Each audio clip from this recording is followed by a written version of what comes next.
You know, Judy, we've seen you attacked pretty much everywhere. I think after our interview, I saw your name in the New York Times a couple days later, Lord knows, debunking you. But at the same time, while that's happening, do you also feel like people are hearing what you're saying? And do you feel like people are having these conversations? I guess I'm trying to ask you, are you hopeful? Oh, I'm very hopeful. The last chapters of the book are all about hope. Because what these revelations, that the people can see it, that they are locked down right now, saying, well, wait a minute, you know, we never wore masks before.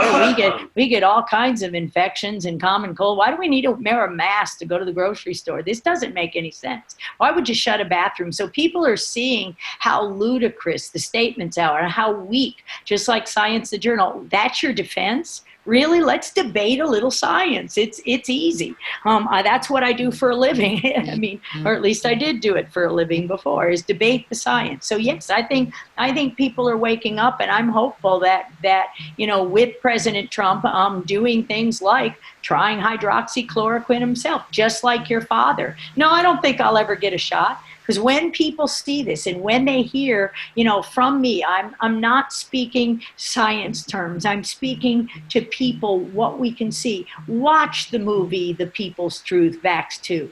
Look at the doctors who say, this isn't just me. You heard Dr. Sherry Tenpenny. What, 20,000 hours? Vaccine Research Library. She showed at this same meeting last October, she showed even more of the garbage, of the cow material and the material that's in these shots. I had no idea. So we've got, now everybody's banding together. I didn't know Dr. Buttar. I was, of course, working with Dr. Tenpenny for the last few years, Dr. Suzanne Humphreys for the last 5 years. My experiences in vaccine court, this slideshow, if your audience looks at it, if your audience learns liability free, wait a minute, they've never been tested. This is the golden age. We can stop the whole plague of corruption with those simple moves on that last slide.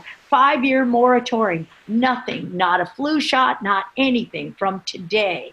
You know, whatever President Trump can do June 1st, not another vaccine. Go back and do your homework. No more liability protection for Big Pharma or anybody else. And the 1984 Vaccine Injury Compensation Act. It's corrupt. Reorganize the CDC.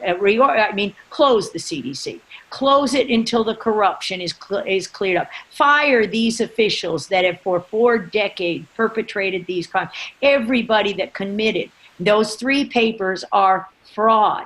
That's federal crime of fraud to publish what science published. That John Cohen, Martin, they should be in federal prison.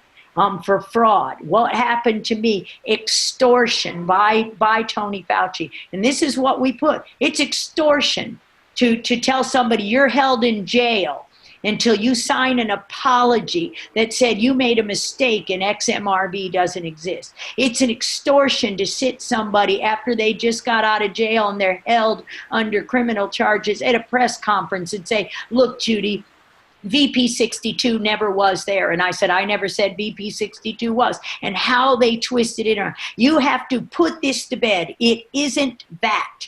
And say it isn't that, and then you'll be allowed to have your life again. We know, and we've got quotes from these people saying, it's clear from Dr. Mikovits' presentation at the New York Academy of Sciences, March 29th, April 11th, and another NIH workshop. You know, it's clear there are other strains of these viruses associated with these diseases, just not that one. Well, we didn't make the infectious molecular clone. We didn't do the sequencing mistake, and yet there they are. They paid Bob Silverman and grants and Joe DeRisi. They win awards, and yet Judy Mikovits is the only one, because I refuse to let people get injured and make XMRV go away.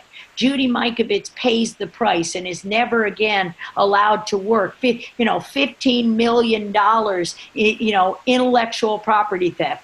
I stole my own brain. Here's my notebook, the only one I have left from Dr. Rossetti's office, 30 years worth of work. It sounds like I stole a grocery bag versus stuff which I never laid my hands on or my eyes on, after October of 2000, after I was fired September 29th and my lab locked down. This is Mickey Mouse.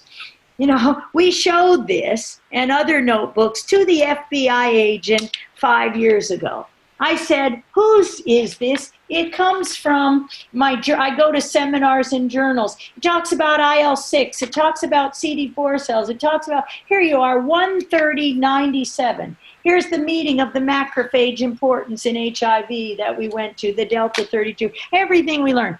That's what I was accused of stealing. That's how they twisted it. So 30 years of work, my PhD thesis, everything in those offices. We didn't have the internet then. They stole my entire life's work and then said I never did it. And thank God for my colleagues, because, you're required by federal law to keep copies of all data in which you participate on a grant. So the hope is that we can reveal all this truth if we ever get the chance, because we have all of the data. We refuse to be William Thompson. We refuse to throw away those samples. I can go right back to that multi-center study, even though Ian Lipkin himself said they found 86% of the Stanford sample group positive for the XMRV a year later, a year after my life's over again. So did they keep their promises and say, we're going to let you come back? That's why I sat at that conference. None of us thought it was VP62. That was synthetic. I said that from the day our paper came out. There's a difference between isolation and synthetic. This was the first retrovirus family in human history to be sequenced before, to be cloned before it was isolated. And that was the big mistake, and it wasn't by me. It was by our co-author, who continues to get tens of millions of grants, as do everyone who participated in this fraud.